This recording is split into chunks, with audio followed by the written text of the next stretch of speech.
My jealous sister barged into my baby shower clutching official paternity test results, loudly declaring that my unborn child wasn't my husband's, and reduced me to tears in front of our family and friends. But before her malicious stunt could sink in, her own husband calmly rose from his seat, pulled out divorce papers, and served her right on the spot, turning her attempt to ruin my joy into her ultimate public humiliation, all while everyone looked on in stunned silence. Minnie and I are just a year apart. She's 31 and I'm 30. Growing up, she'd often tell me she was jealous of me and didn't like me. That always hurt because she was my only sibling, and I loved and admired her so much. I looked up to her and really wanted to be close, but she always pushed me away. When she was in a good mood, she could be a great sister, fun, creative, and full of life. But when we fought, she'd say awful things and sometimes even got physical, hitting me, pushing me, or pulling my hair. Our parents would scold her for it, especially since she was the older one. I always tried to tell her how much I looked up to her and wanted us to be close, but she never seemed to care. Minnie has always had a bold, outgoing personality. She had a natural flair for makeup and fashion, always experimenting with new hairstyles and tattoos. I started school early, and because I did well academically, we ended up in the same grade, even though she was older. Luckily, we weren't placed in the same class. Still, Minnie didn't like that. She started seeing me as her competition, especially since I was more academically inclined. It's not like I was top of the class. I usually got a mix of A's and B's, but compared to others who didn't care much about homework, I looked impressive. Minnie had her strengths too. She was amazing at art, drama, cooking, sewing, and dancing. I eventually fell in love with the violin because my mom encouraged me to learn it. I also dabbled in French and Korean. Minnie, on the other hand, was heavily involved in drama at school, always rehearsing for plays. But things went downhill when she got kicked out of the drama department after a fight with some classmates. She had found out her boyfriend was cheating with another girl in the department, and she ended up beating up the girl and even set her bag on fire. It was a huge mess. My parents met with the principal and agreed to cover the damages, so nothing major happened legally, but Minnie had to repeat 11th grade. Our parents were furious and grounded her until she turned 18. That whole situation strained their relationship with her for years.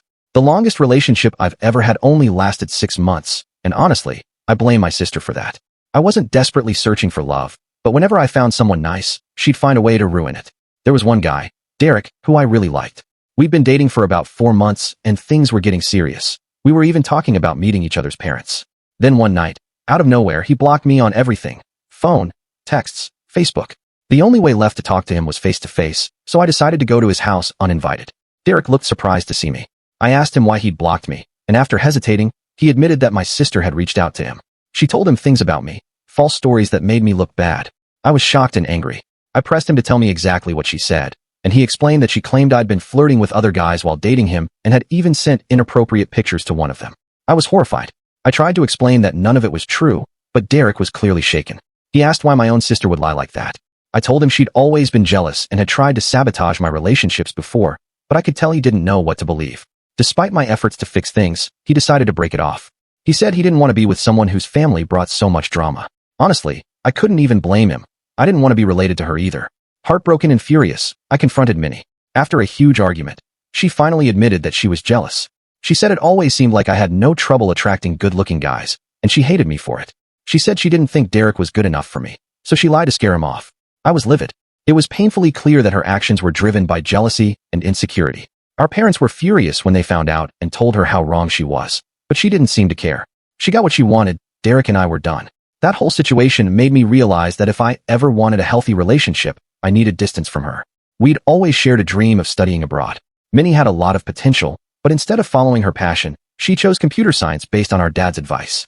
Watching that happen made me determined not to let our parents decide my future. I worked hard to earn a scholarship to study overseas, but in the end, financial issues kept me from going. So, I started college in our home country, majoring in what I actually wanted. Still, I never gave up on the dream.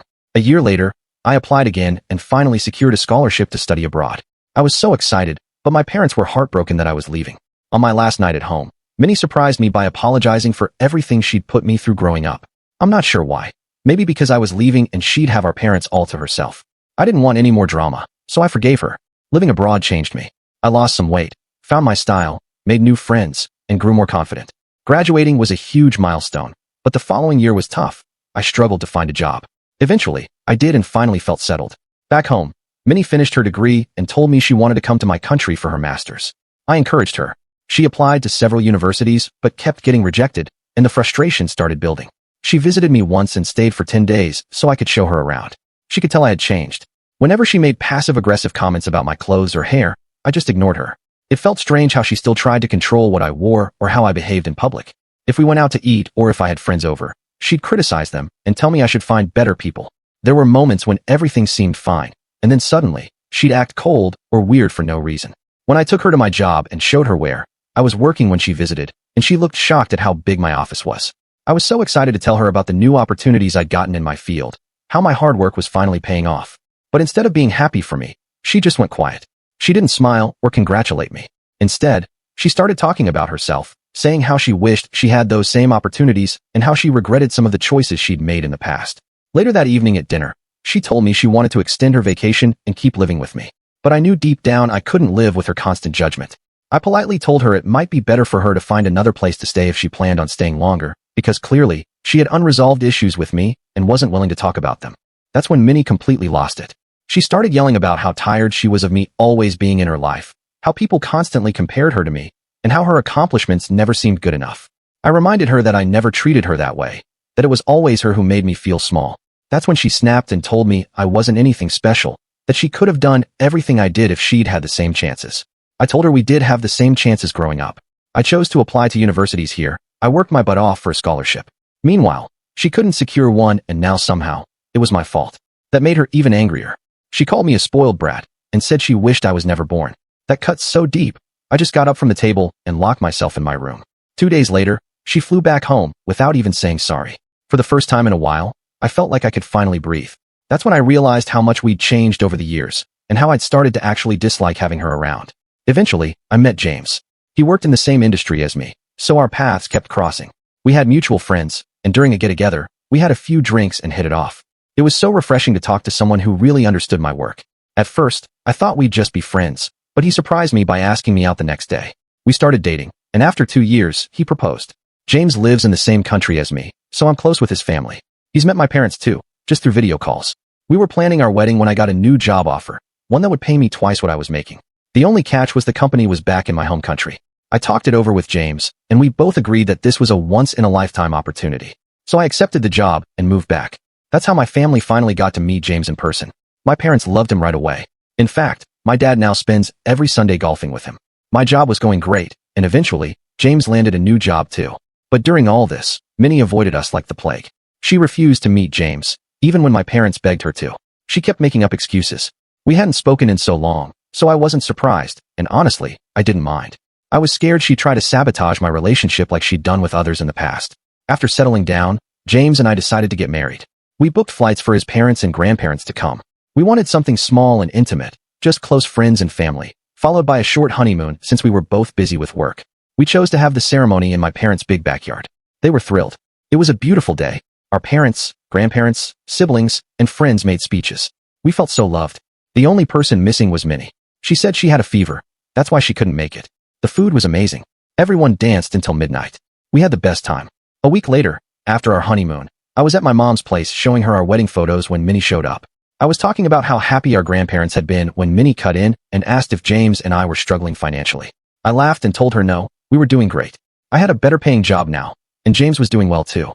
She rolled her eyes and said it didn't seem like it, considering we had our wedding in our parents' backyard. My mom defended me, saying there was nothing wrong with it, that I wanted a smaller wedding. I agreed and told Minnie that despite our good incomes, we weren't into flashy things. We believed in using money wisely. That set her off. She said I was just showing off and probably lying about my salary. I shook my head and told her I didn't need to prove anything to her. We're not kids anymore. I told her to stop making up stories about me. I even said I was glad she didn't come to the wedding, because I didn't want any drama. She burst into tears and stormed out. My mom tried to calm things down, but Minnie wouldn't listen. Later, she went around telling our grandparents and cousins that I was happy she missed my wedding, and added even more things from our fight. I sent her a text to apologize, but she never responded. Over the years, I've tried to keep my distance. Sure, we've had a few good moments. But when James finally met her, he didn't like her one bit. She would constantly mock him. For example, because we both liked Disney movies, she'd say James wasn't manly enough. I was super offended. She later apologized, but still. I also found out from my mom that Minnie had said some pretty harsh things about James. She claimed he was controlling and that she got a bad feeling whenever she was around him. One day, Mom and Minnie came over for lunch, and Minnie started venting about her boyfriend, Larry. He'd moved in with her, lost his job within 2 months, and hadn't worked or paid bills since. I told her straight up, she needed to kick Larry out. He wasn't contributing at all. But then Minnie turned it around on me and asked if I should kick James out too since I earn more. I explained that yes, I earn more, but James still makes a solid income. We both work hard and support each other. He doesn't just sit around eating chips and playing video games. Mom agreed and reminded Minnie that James had even made career sacrifices to support our move back here. I was offered a high-paying job, and when I mentioned it, Minnie got offended. She started going off about how men should always earn more and how it was weird that James was okay with our arrangement. I told her not every guy has a fragile ego like the men she's dated. James loves me for who I am. Of course, Minnie didn't listen. She ended up marrying Larry, even though he didn't have a job. Larry had a bit of a temper, which became painfully obvious at their wedding when he got drunk and picked a random fight with a waiter. Minnie and a few of Larry's brothers had to hold him back. It was embarrassing and honestly a little scary. But I knew Minnie wouldn't take anything I said seriously, so I kept quiet. As time went on, I noticed their fights were getting worse. Every time they argued, Larry would kick her out, and she'd have to stay at our parents' house. My parents were worried too, but Minnie refused to open up. Then one day, we heard from Larry's mom that Minnie had supposedly cheated on him with a coworker. They had a huge blowout, but eventually decided to try and fix their marriage. They even started going to couples counseling. This year, I found out I was pregnant. James and I were over the moon. My parents were thrilled and told us how proud they were to become grandparents. They promised to be there for us throughout the journey. When Minnie heard the news, she asked us about baby names and offered to help. James and I had talked about a few names already, but I didn't want to share any of them with her. I knew how judgmental she could be.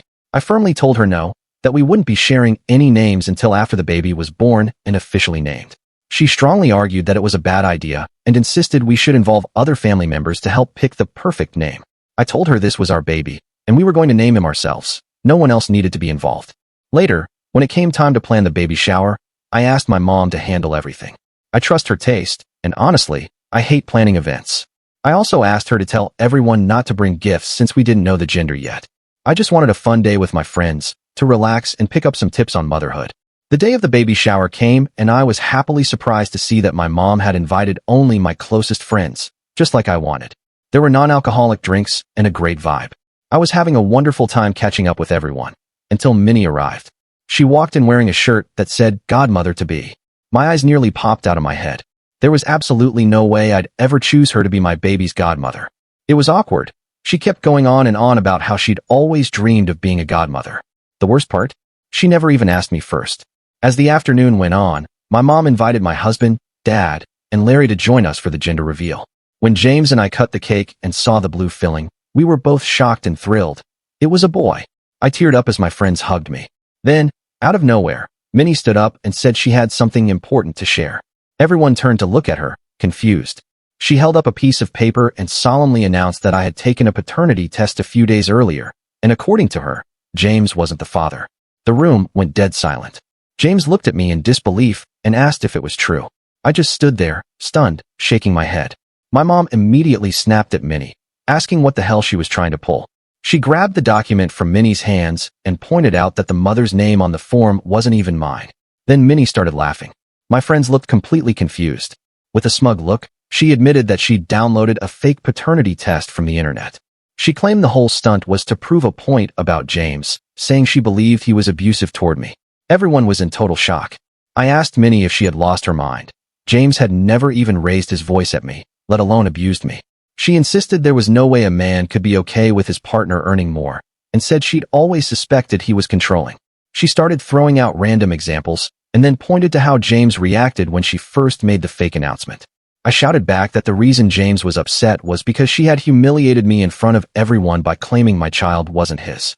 I reminded her that James had never mistreated me or thrown me out of our home, unlike what she was going through. She was clearly projecting. I saw her face turn red. I told her I was sick of her jealousy. She'd been like this my whole life, and how disgusting it was that she'd try to ruin my baby shower. I reminded everyone that this wasn't the first time she pulled something like this, and told them how she used to lie about me to my exes too. Minnie stood there, humiliated and speechless. Then my mom told her she had crossed the line this time. And just when things couldn't get more awkward, Larry, who had been silent the whole time, stood up and handed Minnie a stack of papers. The whole room shifted. Everyone started whispering and asking what was going on. Larry calmly said that counseling wasn't working and he had come to realize their marriage was toxic. He explained that he had been thinking about divorce and planned to give her the papers that evening. But since she loved drama so much, he figured now was as good a time as any. He told her he was done and walked out. The room fell silent again, but this time with a heavy, stunned energy. Guests exchanged glances, unsure what to say. Minnie stood frozen, holding divorce papers in her hands. Her attempt to hijack my baby shower had backfired in the worst way. Instead of being the center of attention, she ended up watching her own marriage collapse. What was supposed to be a joyous occasion was now filled with awkward tension and disbelief. At that moment, I decided I was done with all of this. I asked James to walk me out of the event, and he immediately agreed. I hugged my mom goodbye, and she promised to call me later to check in. Minnie tried to come over and apologize, but I didn't even look at her. Since then, my head's been spinning, as you can imagine. Everyone is shocked by what happened. I've been getting calls from people asking how I'm doing. A few even told me Minnie broke down crying after I left, and my parents kicked her out without hearing her side. Honestly, I feel sorry for her. She's lost me, our parents, and her husband. I do feel a little bad for yelling at her, even though it felt justified at the time. I still wonder, was I wrong for calling her out like that in front of everyone after she tried to fake a paternity test? Update 1. First off, I want to thank everyone who took the time to read and reply to my story. The support, advice, and shared stories over the past week have been incredibly moving. I've never posted on Reddit before, but with everything that happened with my sister, I really needed outside perspective. What she did was beyond bizarre. It was downright cruel. I agree with those of you who said she probably needs professional help. I also need to sit down with my parents and make the decision to cut her out of my life for good. I can't allow this kind of behavior near my baby. Update 2. Hi again. It's been a month since my last update. I spoke with my parents, and we all agreed that cutting ties with Minnie is the best decision. She's shown absolutely no remorse. Instead, she's been going around telling people I overreacted to her prank and that I embarrassed her in front of her husband, which led to their divorce. Larry later reached out to my parents and apologized for how he handled things with Minnie. He told us the real reason he used to kick her out of their home wasn't abuse. It was because, during arguments, she'd hit him and even kicked him in the face. He said he felt unsafe around her. This was a shock to all of us. I always thought Larry was the problem, but then he showed us photos of a broken nose and a black eye. Honestly, it's a miracle he never called the police. Otherwise, Minnie could have ended up in jail. It's clear now that their relationship was toxic. In a strange way, I'm relieved they're getting divorced. My parents spoke with Minnie again and told her she's not welcome at their house, or mine. She started crying, but my mom was furious about what happened at my baby shower and finally snapped.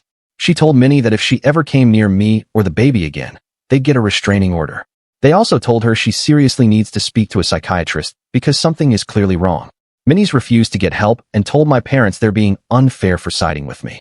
Regardless, I've blocked her everywhere, and so has James.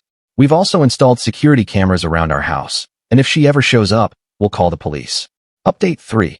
It's been 8 months since my last update, and I'm happy to share that I recently gave birth to a baby boy. The pregnancy was rough, but I'm so grateful he's finally here. We named him Alex. I can't believe I'm a mom now. Our home is filled with his little cries and laughter. James and I are still adjusting to being parents, but even with the sleepless nights, we're loving every second. My parents have been with us every day, helping me transition into motherhood. James's parents are flying in next month to meet their grandson. As for Minnie, she hasn't tried to contact us at all. The last I heard, she and Larry finalized their divorce, and she packed up and moved to another city, maybe to start fresh. A part of me does feel sad that my sister isn't here to share in this joy. But as a mom now, my priority is protecting my child, and that means keeping her far away.